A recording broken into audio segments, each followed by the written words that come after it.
Hello YouTube, it's Shadow Hero 90, welcoming you to my show, Sexism in Movies and TV, where I expose and rip apart the gynocentric and misandric trash on mostly Western TV.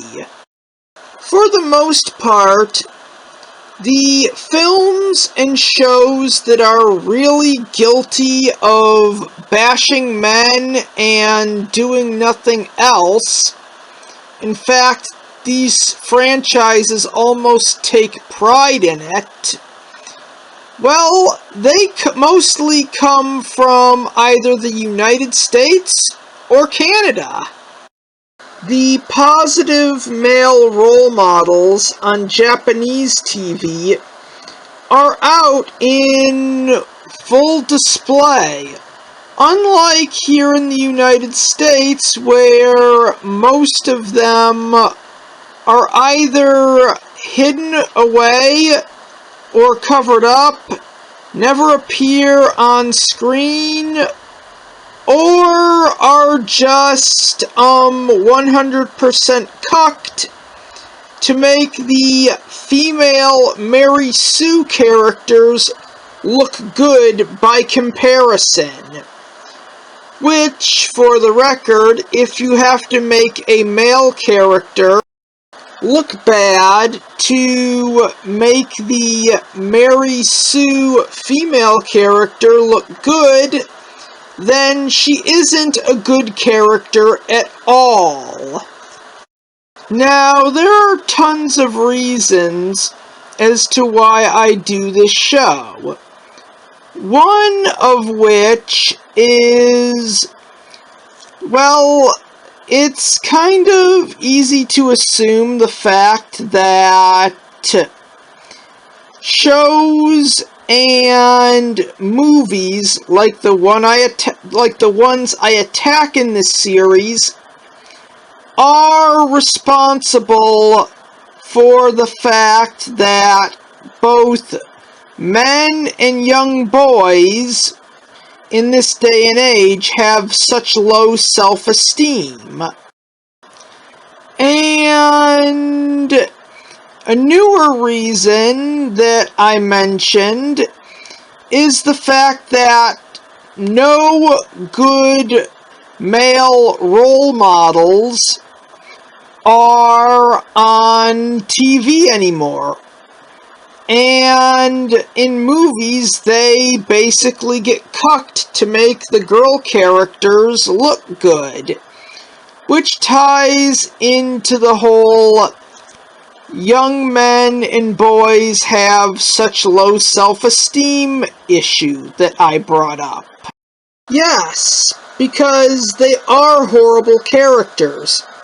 The men have to be made to look weak and or dumb to make these characters look good. And that's something I wanted to, bring up. And that's the fact that these girl power characters are all terrible role models.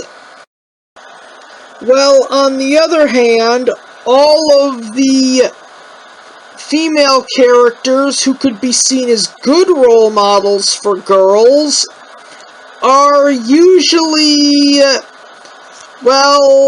limited to anime for the most part. Most fictional characters that girls see on TV that they would want to emulate are basically horrible characters. Not saying they're horribly written, I'm just saying they're horrible people. And outside of some of these characters, a lot of little girls want to grow up to become pop stars, and that is an occupation that requires whoever's doing the job to dress like a prostitute. And haven't given you reasons as to why I do this show, which amounts to the fact that feminist Hollywood will hurt everyone. The episode will now begin. Okay, in this episode, I am going to be reviewing the HBO original series Velma. And I am completely self-aware when I say that yes, I know, everyone has made a video on this steaming turd. It shouldn't be a surprise to anyone who's seen my channel that I do not like Scooby-Doo. It was a franchise that I never cared for, and even to this day, I can't stand it. And everything that I say in this review, I'm getting from these videos, because I've been through enough pain in the last few days. I do not need to torture myself by watching this abomination. And yes, I am getting my information from these videos. I don't think any of these people are liars. In fact, a lot of them are really credible sources. So, yeah. I really do thank them for watching this steaming piece of shit, so I don't have to. Now, I have no problem with Velma being Indian. This is actually not the first time that WB has race-bended Velma into an Asian girl. And the other changes to the cast do not bother me. I'm reviewing this show because it is horribly sexist and completely gynocentric and anti-man in every sense, almost every sense of the word. But not only that, this show is insanely racist as well. You see, I live my life by one rule. Never judge a person by the color of their skin. And believe me when I say, Velma is the antithesis to that rule. This is a show that will definitely judge someone by their skin color. Now, as you can see here, I have drawn together the movie on DVD.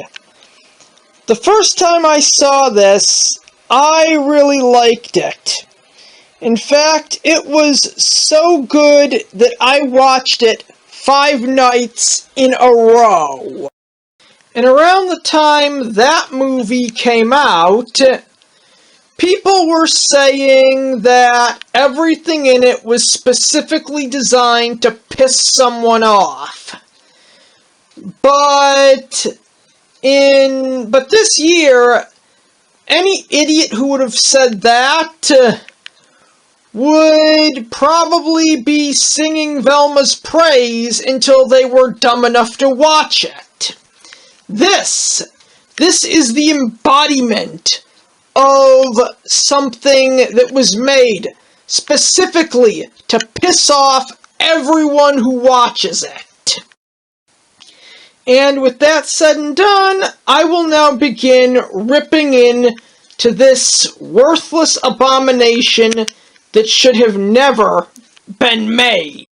I'm gonna start by tearing apart the characters.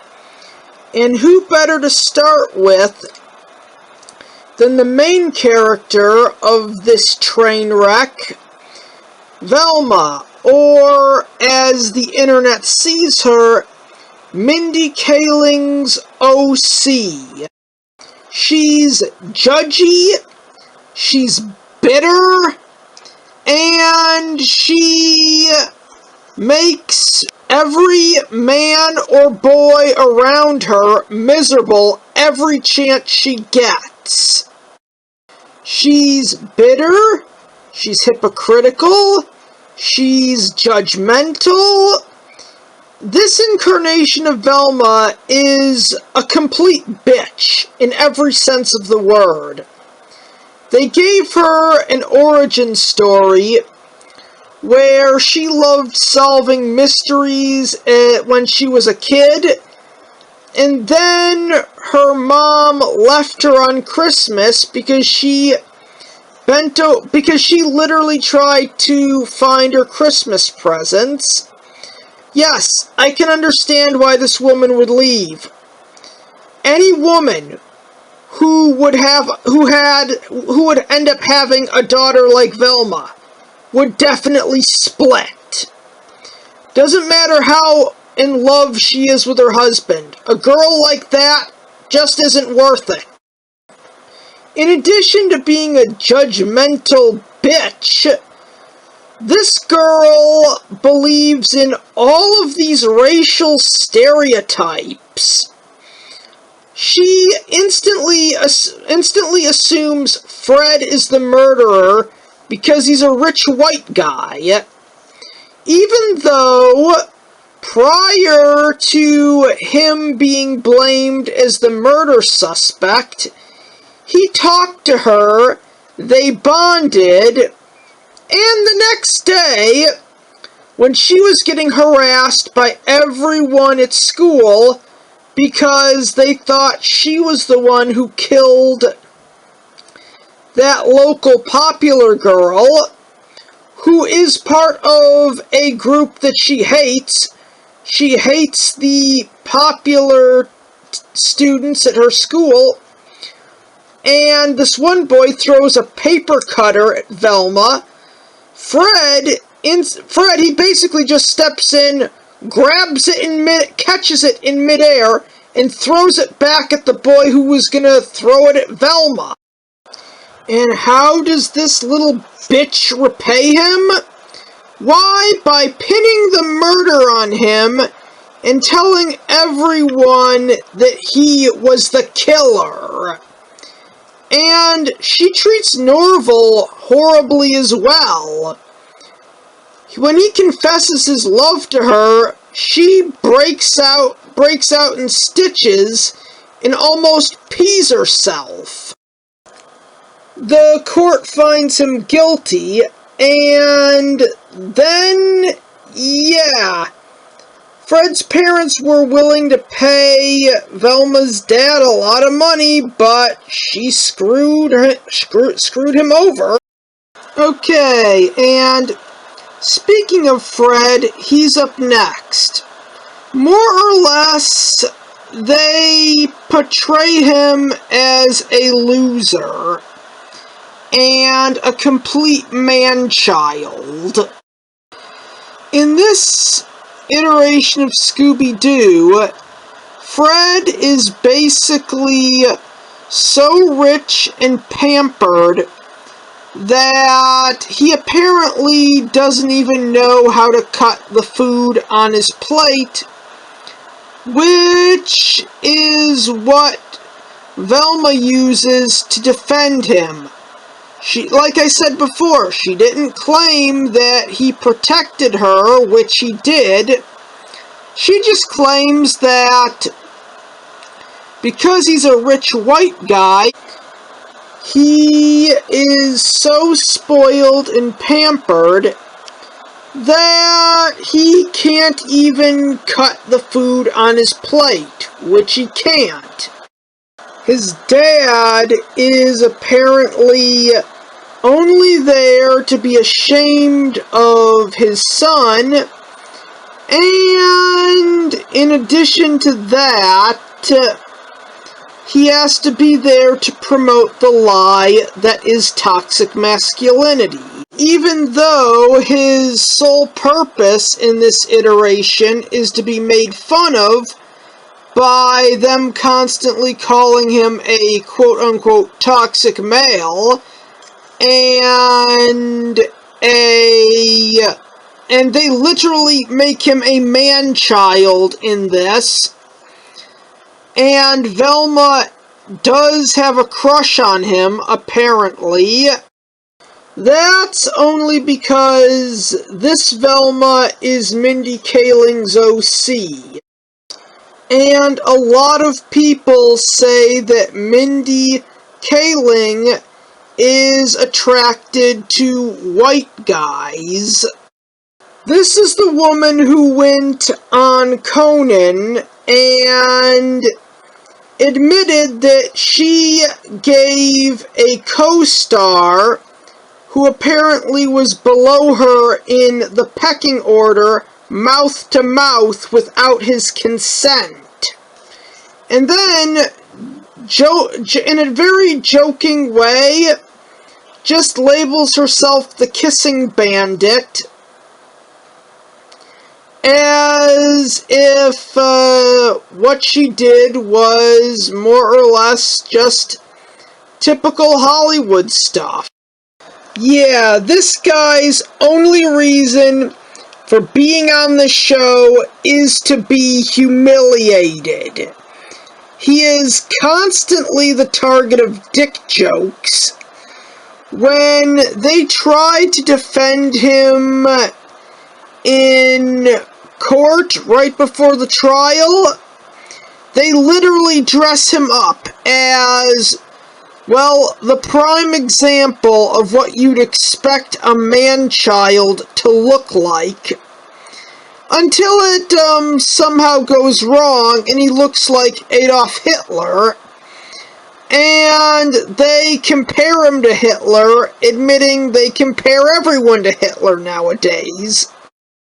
They also put Fred and Daphne in more or less a love triangle with Velma, because even though they did this because, well, they already made Velma gay in one iteration of Scooby-Doo, the last one they did before this one came out, and, well, they needed a straw man argument. I'm pretty sure that everyone at WB and HBO already assumed that people were gonna have backlash over this series, because everyone is 100% tired of this SJW race-bending bullshit. It's basically like Ghostbusters 2016. If you don't like that, they call you a bigot. If you don't like modern Star Wars, they call you sexist. If you didn't like either of the two Black Panther movies, they call you a racist. And for this, they can have their attempt at calling you a homophobe. And the only other reason that Fred is in this is so that Velma can force him to read The Feminist Mystique, a book that was written by an admitted and devout communist, might I add, and turn him into a feminist. In other words, this guy is basically just a walking punchline. He's only on the show to be made fun of. Okay, now on to Norville. His entire purpose in this iteration of Scooby-Doo is basically just to simp for Velma's attention until he eventually gets a girlfriend. He bends over backwards for this girl, and she doesn't even give him the time of day.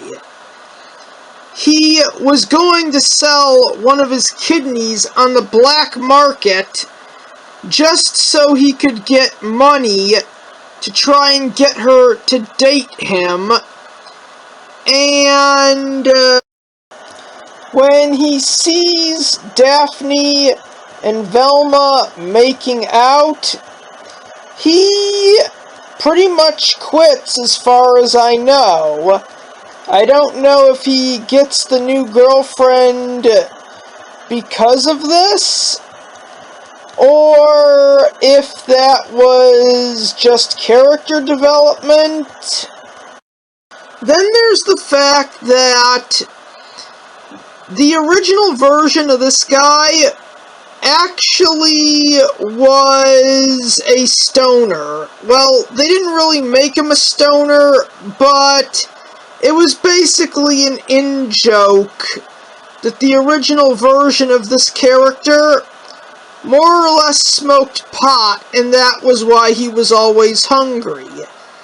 In this version, the one where they could have actually gotten away with that is the one where they decide to make him squeaky clean and basically go as far to say to Velma, if I ever think of getting into 420 or even 420 culture, kill me. And this was after he found out that the bulk of people who watched his snack blogs were all potheads. Well, not all of them, but most of them were. Not to mention the fact that they made him racist. When Velma tells him that Fred is the killer, he instantly believes it, despite not knowing Fred.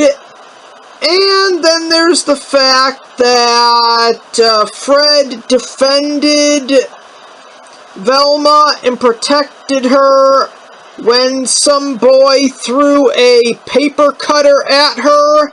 So it could actually be that he's hoping that Fred was the killer, goes to prison, and Norville's chances of dating Velma would go up. In short, this guy went from a stoner to an ultra instinct user to basically just a simp. And it's actually sad, really, since this is the dark, gritty, adult Scooby-Doo. Okay, on to Daphne. In this version, the people writing this said that Daphne's only meaning for existing in the original or any other iteration of Scooby-Doo was to be hot.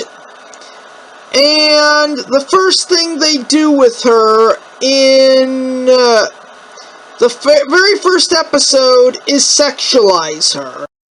They put her in a bisexual relationship with Velma only so that the show can have political correctness plot armor, which is a term I just made up to say that they did this to protect the show from criticism. If you criticize the show, they will call you a bigot. If you have a decent brain and they don't like you, they will say that you are a bigot. They'll say you're sexist, racist, homophobic, and bisexuality isn't the only thing that political correctness or PC plot armor applies to. It also applies to race, sexuality, gender orientation, and outside of making her a drug dealer trying to find out who her biological parents are because she was raised by two lesbian moms, they gave her absolutely no personality. They have her raising money by selling drugs, and that's basically the only personality, the only bit of personality they gave her. They said that her only reason for being on the show was to look attractive, and that she had no personality, and then the people who wrote this piece of dog shit went on to give Daphne absolutely no personality whatsoever. And then there's Velma's dad, who was Fred's lawyer during the trial. And man, did she ever screw him over. He had accidentally gotten his girlfriend pregnant, and this is something Velma actually knew. Her father was defending someone in court, someone that she knew was innocent, and yet her means of defending the one boy who stood up for her was basically to start cracking jokes about how tiny his dick is. And the humiliation went over so horribly that he nearly has a mental breakdown, claiming that he could have cut those girls' brains out if he wanted to, but he did not confess to doing it. And the only reason he went on that tirade was because his lawyer's bitch daughter wouldn't stop egging him on and cracking jokes about his biggest insecurity. Which leads to Velma's dad losing the trial as Fred was found guilty. So yeah, to be fair, this girl is a terrible daughter, as well as a terrible friend. And now it's time for me to address the elephant in the room. The thing that everybody assumes about this show. And that, yes, it is bad, but that was all done on purpose as a marketing gimmick. And the image is basically the story of how this marketing strategy came into existence. Apparently, at one point, Coca-Cola saw that their sales were dropping, so to compete with Pepsi, they created a terrible version of their product that was bad, but they made it bad on purpose, and then, to make sure that their customers who were once loyal would come back, they re-released classic Coca-Cola. And a lot of people on the internet assume that that's what Warner Brothers is doing through hbomax. Velma is to Scooby-Doo what New Coke was to Coca-Cola. A shitty imitation of the original product that only exists to make the next iteration that'll be almost identical to every other iteration that came before, except the one that was meant to be bad on purpose, look good by comparison. And then there's the fact that this is more or less no different than live-action Archie. Or in this case, live-action Archie did it better. Because what live-action Archie did was more or less rip off Scream the TV series. Yeah, the people who wrote this train wreck knew that they couldn't make Archie work. They knew that the franchise was stupid. So they basically ripped off a show that was successful by throwing in a serial killer. Yeah, the Black Hood from live-action Archie is their version of Ghostface. Personally, I hate both Archie and Scooby-Doo. So I'm a neutral party in this discussion. So I'm just gonna say the obvious fact. Live-action Archie did it better. And what do I mean by it? Well, they ripped off Scream in a better manner. Yes, live-action Archie is a better rip-off of Scream the TV series than Velma is. Both franchises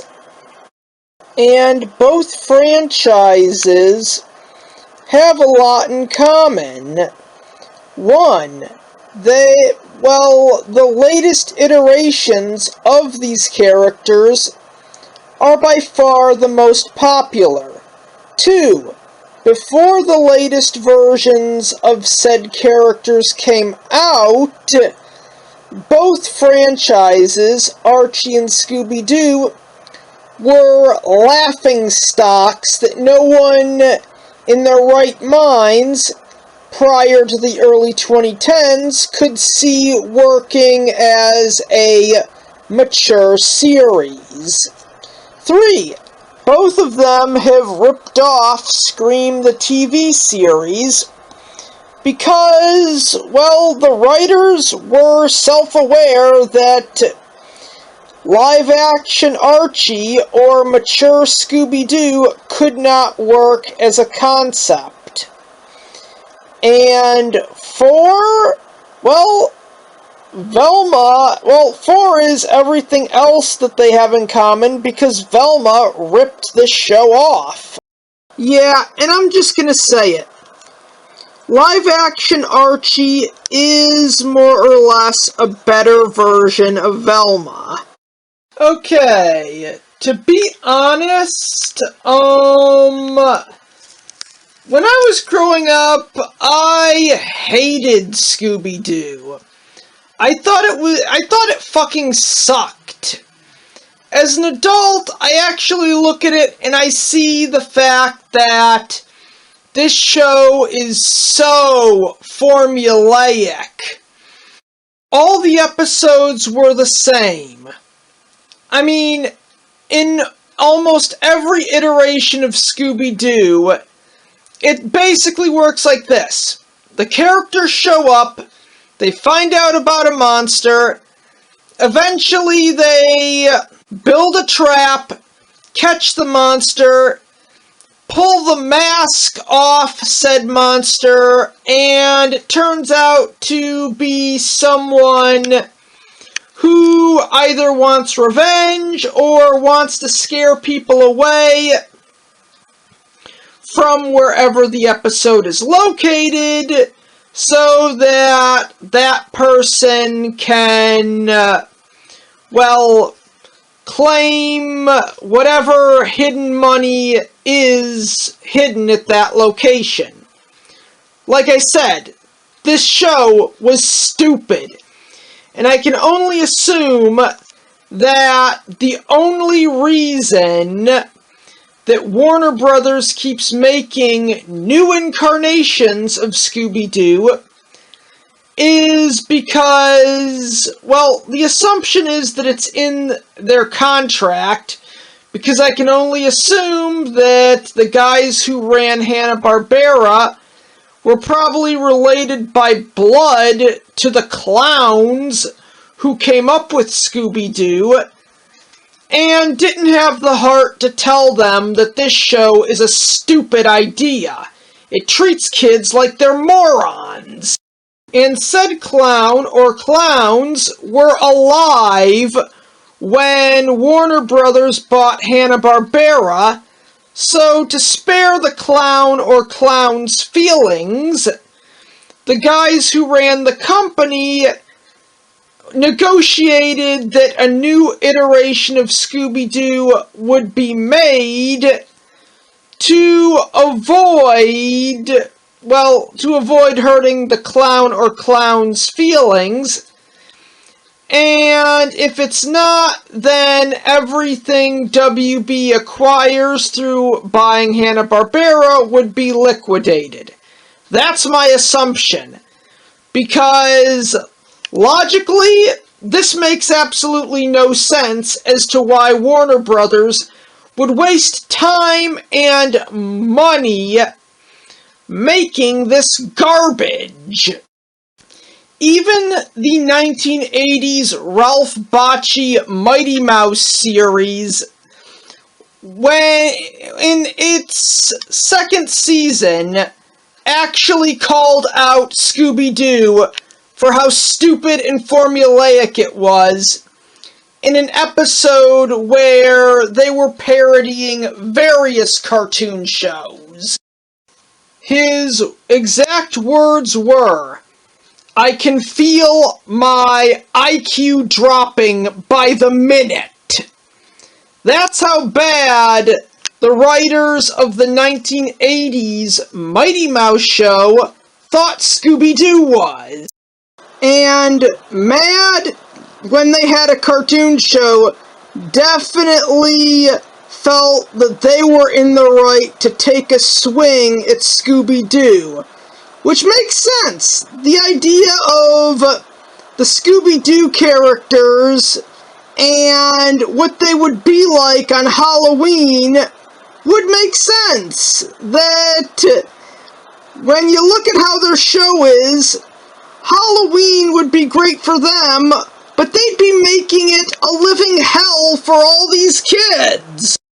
And this is something that even the clowns who wrote the original Scooby-Doo never really understood. Scaring people is not illegal. Yes, trying to ruin someone's business is, but knowing about hidden treasure and scaring people away from a location to get said treasure is not illegal. In truth, that's kind of the go-to joke that everyone cracks about Scooby-Doo.